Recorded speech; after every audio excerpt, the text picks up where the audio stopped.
बड़ी खबरों को नोएडा एयरपोर्ट पर उड़ान शुरू होते ही 24 घंटे मिलेगी टैक्सी सुविधा। इस ऐप से होगी बुकिंग। नोएडा इंटरनेशनल एयरपोर्ट का निर्माण कार्य अंतिम चरण में है। इसके संचालन से पहले एयरपोर्ट प्रबंधन ने यात्रियों को बेहतर सुविधा देने के लिए बृहस्पतिवार को उबर के साथ समझौता किया। समझौते के तहत उबर ऐप आधारित टैक्सी यात्रियों को एयरपोर्ट लाने ले जाने के लिए 24 घंटे सुविधा देगा।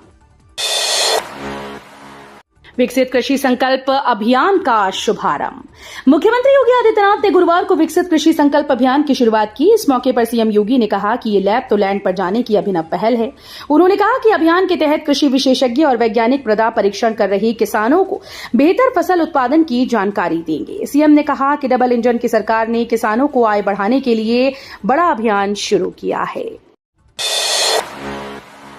यूपी के थानों में तैनात इन कर्मचारियों को इलाहाबाद हाईकोर्ट ने दी बड़ी राहत। इलाहाबाद हाईकोर्ट ने ललितपुर, झांसी, मऊ, आजमगढ़, भदोही, जौनपुर, कौशाम्बी, प्रयागराज, गौतम बुद्ध नगर, गाजियाबाद, मुजफ्फरनगर, मेरठ, आगरा, कानपुर नगर, बरेली, मुरादाबाद, गोरखपुर, वाराणसी, अलीगढ़, बुलंदशहर व हापुड़ में कार्यरत 2014 बैच के कंप्यूटर ऑपरेटर ग्रेड ए व वर्तमान समय में कंप्यूटर ऑपरेटर ग्रेड बी के पद पर कार्यरत कंप्यूटर ऑपरेटर्स को बड़ी राहत दी। अब जानवरों और मधुमक्खियों के हमले भी माने जाएंगे आपदा। सरकार से मिलेगा मुआवजा।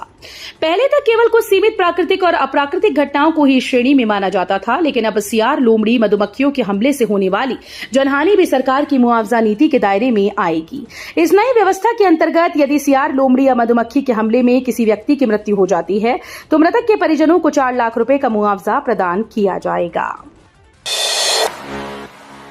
युवाओं के लिए बंपर भर्ती। स्मार्ट मीटर इंस्टॉलर के साथ विभिन्न कंपनीज में रोजगार का सुनहरा अवसर। जिले में घर घर स्मार्ट मीटर लगाने की मुहिम तेज हो गई है। बिजली विभाग की पहल पर थर्ड पार्टी की ओर से स्मार्ट मीटर इंस्टॉलर के 500 पद पर भर्ती होने जा रही है। इसके लिए नहरिया स्थित जिला सेवा योजन कार्यालय बलरामपुर में आज रोजगार मेला लगेगा। इसमें इलेक्ट्रॉनिक से प्रशिक्षण व डिप्लोमा लेने वाले विद्यार्थी भाग ले सकते हैं। यूपी सरकार और मोनाश यूनिवर्सिटी के बीच ऐतिहासिक एमओयू। शिक्षा में आएगा वैश्विक बदलाव। उत्तर प्रदेश सरकार और ऑस्ट्रेलिया की प्रतिष्ठित मोनाश यूनिवर्सिटी के बीच एक महत्वपूर्ण समझौता ज्ञापन पर हस्ताक्षर किए गए। इस साझेदारी का उद्देश्य प्रदेश के बेसिक, माध्यमिक और उच्च शिक्षण संस्थानों में अध्ययनरत छात्रों व शिक्षकों को शोध, अनुसंधान, प्रशिक्षण व तकनीकी सहयोग के माध्यम से शिक्षा की गुणवत्ता को एक नई ऊंचाई देना है। योगी सरकार का बड़ा फैसला। मुख्यमंत्री योगी आदित्यनाथ की अगुवाई वाली उत्तर प्रदेश सरकार ने राज्य के लाखों छात्रों के हित में एक ऐतिहासिक कदम उठाया। सरकार ने छात्रवृत्ति वितरण प्रणाली को और भी अधिक पारदर्शी, तकनीकी रूप से सक्षम और समयबद्ध बनाने के लिए कई अहम बदलावों की घोषणा की। सरकार की नई योजना के तहत अब छात्रवृत्ति सेमेस्टर आधारित होगी, जिससे छात्रों को समय पर वित्तीय सहायता मिल पाएगी। 1 माह के लिए बढ़ाई गई मुंबई की तीसरी उड़ान। प्रयागराज से मुंबई के लिए संचालित आकाशा एयर की उड़ान 1 माह के लिए बढ़ा दी गई। इसके पहले संचालन 31 मई तक होना था, लेकिन यात्रियों की अच्छी संख्या के चलते शेड्यूल 27 जून तक कर दिया गया। यात्रियों की संख्या बेहतर रही तो इसे 27 जून से आगे बढ़ाया जा सकता है। गुरु गोरखनाथ की धरती पर दिखेगी विरासत और संस्कृति की भव्य झलक। शहर के 7 प्रमुख रास्तों पर बनेंगे भव्य योगी द्वार। उत्तर प्रदेश का ऐतिहासिक शहर गोरखपुर अब अपनी आध्यात्मिक पहचान को और भव्य बनाने की दिशा में बड़ा कदम उठा रहा है। आने वाले समय में जब कोई भी गोरखपुर में प्रवेश करेगा तो उसका स्वागत भव्य और आकर्षक योगी प्रवेश द्वारों से किया जाएगा। ये द्वार सिर्फ शहर की सुंदरता नहीं बढ़ाएंगे, बल्कि नाथ गोपियों, योगियों की परंपरा और सांस्कृतिक विरासत की झलक भी देंगे। गाजियाबाद वालों के लिए गुड न्यूज। अयोध्या, बनारस समेत इन रूटों पर दौड़ेंगी 25 मिनी और 12 स्लीपर बसेस।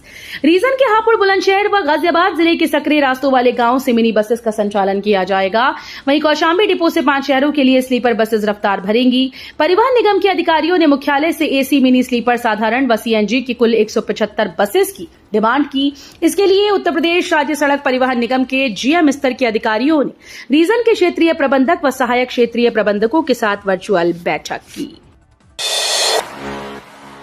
2 सप्ताह के बाद खुले प्रदेश के जू और लॉयन सफारी, मगर कानपुर गोरखपुर में अभी रहेगी बंद। लगभग 2 सप्ताह के बाद प्रदेश के जू और लॉयन सफारी बृहस्पतिवार से खुल गया। प्रमुख मुख्य वन संरक्षक वन्यजीव अनुराधा वेमूरी ने बताया कि लखनऊ का चिड़ियाघर और इटावा का लॉयन सफारी बृहस्पतिवार से आम जनता के लिए खोल दिए गए। ये बर्ड फ्लू के मद्देनजर 2 सप्ताह से बंद चल रहे थे। हालांकि गोरखपुर और कानपुर के चिड़ियाघर अग्रिम आदेशों तक बंद रहेंगे। सेंट्रल स्टेशन से हर 16 मिनट में मिलेंगी मेट्रो, 27 मिनट में पहुंचाएगी आईआईटी। सेंट्रल भूमिगत मेट्रो स्टेशन से यात्रियों को 16-16 मिनट में मेट्रो मिलेगी, वहां से 27 मिनट में आईआईटी स्टेशन पहुंचाएगी। इसका किराया 40 रुपए निर्धारित किया गया है। Uttar Pradesh metro rail corporation ने तय किया है कि आईआईटी से पहली ट्रेन सेंट्रल स्टेशन आएगी, दूसरी मोती झील स्टेशन से ही लौटेगी। इसी तरह से तीसरी ट्रेन सेंट्रल और चौथी मोती झील तक ही सीमित रहेगी। 25 वर्ष में पीडीए ने नहीं शुरू की कोई नई आवासीय योजना, 11 जून को होगी पेशी। संगम नगरी का विकास और जनसंख्या दिन प्रतिदिन बढ़ता जा रहा है। यहां उच्च न्यायालय, महालेखागार, राजस्व परिषद, माध्यमिक शिक्षा परिषद, लोक सेवा आयोग आदि प्रमुख कार्यालय होने के बावजूद भी पिछले 25 वर्ष से यहां प्रयागराज विकास प्राधिकरण कोई नई आवासीय योजना शुरू नहीं कर सका। सीएजी की टीम ने ऑडिट में आवासीय योजना शुरू न किए जाने पर आपत्ति की। ग्रेटर नोएडा से लेकर अलीगढ़ तक बनेगा नया हाईवे, इन 41 गांव की हुई मौज। उत्तर प्रदेश में विकास की रफ्तार को और तेज करने के लिए Yamuna expressway industrial development authority ने एक बड़ा कदम उठाया। ग्रेटर नोएडा से लेकर अलीगढ़ तक के 41 गांव की 13,300 एकड़ जमीन किसानों से सीधे खरीदी जाएगी। इस पूरी प्रक्रिया में किसी दलाल या बिचौलिए की कोई भूमिका नहीं होगी। किसानों के पास जाकर क्या करेंगे वैज्ञानिक, खेती किसानी को लेकर सीएम योगी ने बताई महत्वपूर्ण बात। यूपी में जल्द ही खेती किसानी को लेकर आ रही समस्याओं का समाधान होगा। सीएम योगी ने इसको लेकर महत्वपूर्ण जानकारी दी। मुख्यमंत्री योगी आदित्यनाथ ने गुरुवार को कहा कि लैब, आईसीआर, कृषि विश्वविद्यालय, कृषि विज्ञान केंद्र व अन्य संस्थानों में कार्यरत वैज्ञानिक पहली बार लैंड पर जाकर किसानों के साथ कृषि की चुनौतियों का मुकाबला करने के लिए कार्य करेंगे। बिजली निजीकरण के खिलाफ जबरदस्त हुंकार, यूपी समर्थन में कई प्रदेशों में सड़कों पर उतरे लोग। National coordination committee of electricity employees and engineers के आह्वान पर देश के सभी प्रांतों के बिजली कर्मचारी, जूनियर इंजीनियर्स और अभियंताओं ने उत्तर प्रदेश में 42 जिलों के किए जा रहे बिजली के निजीकरण के विरोध में प्रदर्शन किया। All India power engineers federation के चेयरमैन शैलेंद्र दुबे और secretary general P Ratnakar Rao ने बताया कि प्रदेश सरकार ने विद्युत वितरण निगमों में घाटे के भ्रामक आंकड़ों देकर पूर्वांचल विद्युत वितरण निगम व दक्षिणांचल विद्युत वितरण निगम के निजीकरण का निर्णय लिया है। भोजपुर में बिना अनुमति बनाया जा रहा धार्मिक स्थल ध्वस्त किया, चप्पे चप्पे पर तैनात रही फोर्स। चिलकाना के गांव भोजपुर तगा में अवैध रूप से बनाए जा रहे धार्मिक स्थल को जिला प्रशासन व पुलिस ने जिला पंचायत के आदेश पर बुलडोजर से ध्वस्त कर दिया। मौके पर एसडीएम सदर, एएसपी, आरआरएफ, पीएसी सहित जिले के कई स्थानों की पुलिस मौजूद रही। ग्रामीणों ने ध्वस्तीकरण का विरोध नहीं किया। गांव में चप्पे चप्पे पर पुलिस तैनात रही। राजधानी में कोरोना का दूसरा केस मिला, निजी लैब में महिला की जांच रिपोर्ट आई पॉजिटिव। राजधानी लखनऊ में कोविड के मामले बढ़ना शुरू हो गया। बृहस्पतिवार को दूसरा मामला फिर से आशियाना से सामने आया।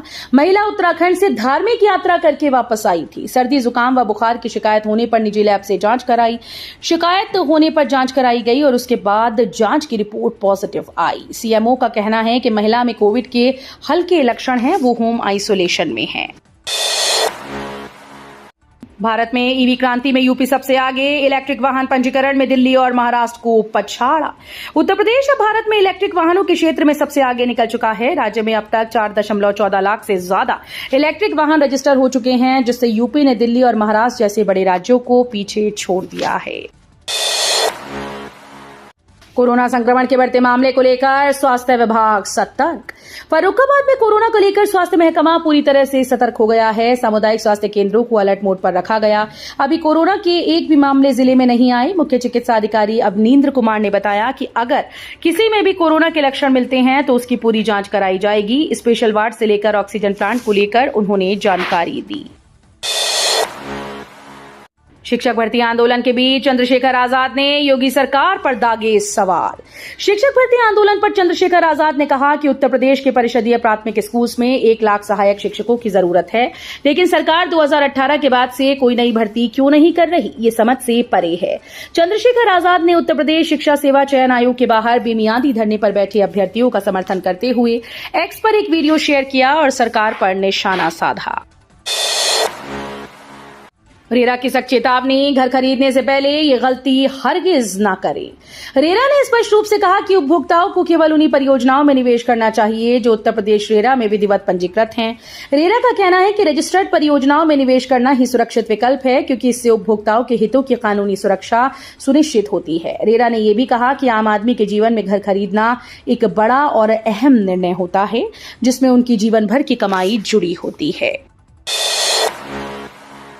नोएडा मेट्रो में सफर करने वालों के लिए गुड न्यूज, लाखों यात्रियों को मिलेगी ये खास सुविधा।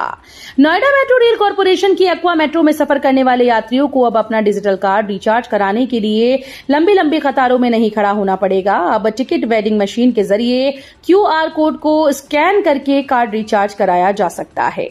ये सुविधा NMRC प्रबंधन ने 21 मेट्रो स्टेशन पर शुरू कर दी है। हालांकि टिकट लेने की सुविधा नवंबर 2024 से है, ऐसे में अब यात्रियों को फायदा होगा। फिर बजेगा सायरन, होगा ब्लैकआउट। पाकिस्तान बॉर्डर से सटे इन राज्यों में 31 मई को मॉक ड्रिल। पाकिस्तान से सटे राज्यों में हर महीने मॉक ड्रिल की जाएगी। 31 मई को गुजरात, राजस्थान, पंजाब, जम्मू कश्मीर में मॉक ड्रिल होगी। पाकिस्तान के खिलाफ ऑपरेशन सिंदूर चलाने के बाद देश भर में मॉक ड्रिल की गई। इसके तहत जंगी सायरन और ब्लैकआउट किया गया था, जिसका फायदा पाकिस्तान के हमले के दौरान सीमावर्ती राज्यों में देखने को मिला। नया पश्चिमी विक्षोभ एक्टिव, आंधी के साथ तूफानी बारिश की संभावना, IMD अलर्ट जारी।